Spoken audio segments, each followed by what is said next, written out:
pods that I've got, the vines that I've got, I think we're going to leave them for rooting because the buds are active, they're healthy, and I think we need to try that. Never tried it before. Hope everything will work out. At least my first experiments somehow work out.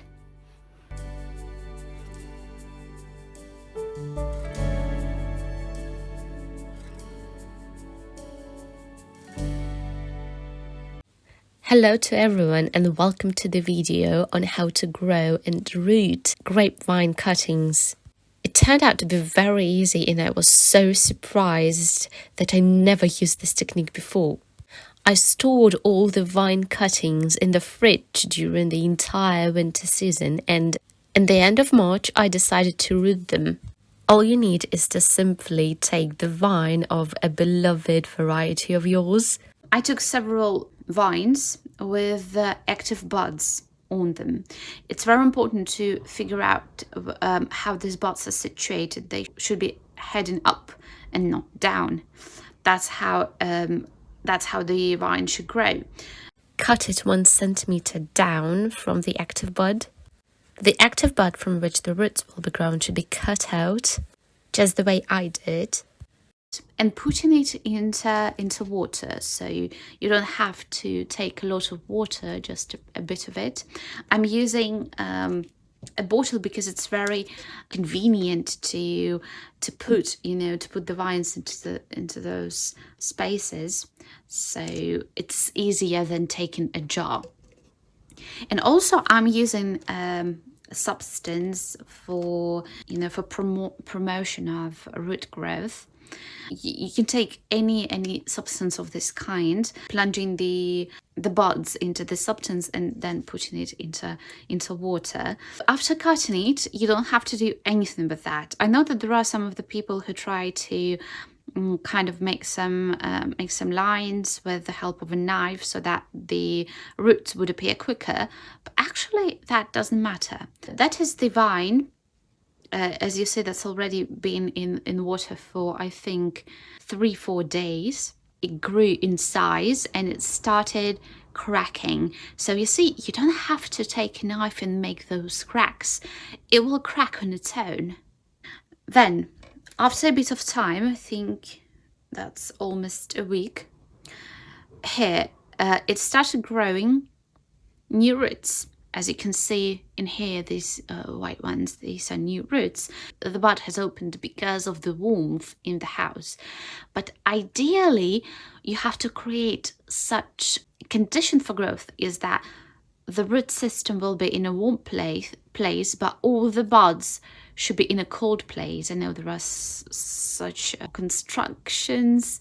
I didn't want to do that. I know that any gardener can do it on their own, but my first experiment and I wanted to do it like that. That's why the buds have opened, and the only thing is that it will prevent from quicker rooting of the plant.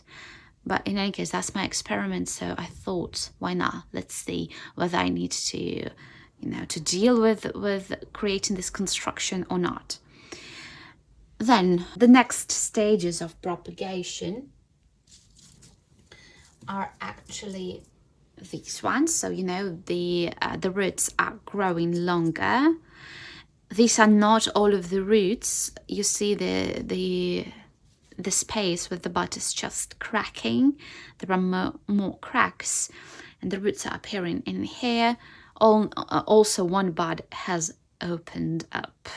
I'm not doing anything with them. I'm just let them stay like that.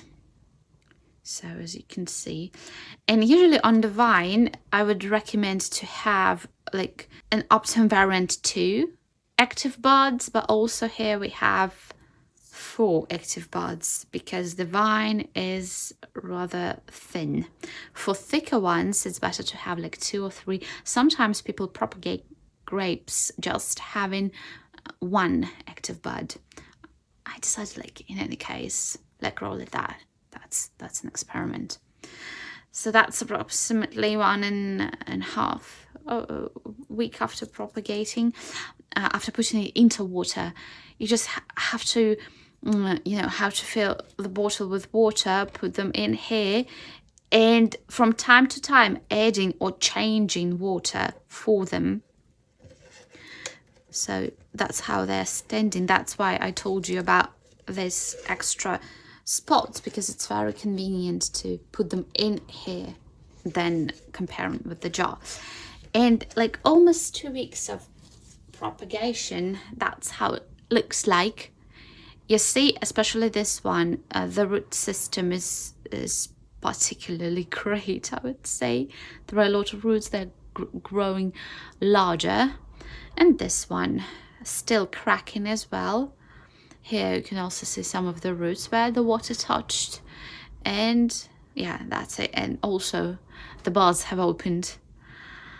And this one is actually, if you can see it, this one has a thicker stem, or the vine is thicker. And I'm thinking of, because still in here the weather is cold, that's the end of March, and I'm thinking of putting it into the soil, into the pot, so that familiar with that, and then from the pot I would place it into the open when the weather gets warmer. Unfortunately, the winter doesn't want to go away, and still in the end of March we are dealing with snow, icy cold wind, and rain, and like a lot of different things is happening right now with the weather. So first I'm putting these ones because it's easier for them to do, and these ones. So that's like half of you know, the way to my experiment. You will see what I will do with them next. To become, you know, this person who propagates grapes like that, having a lot of grapes, and it's my dream. I've already told you, if you follow me for that long, I've already told you that I want to create a dream garden with lots of fruits. So grape propagation, that's you know, the next stage for creating it. Thank you for now for watching, and we will carry on to the next stage, which is planting into the open, probably planting into the pots. So bye bye for now.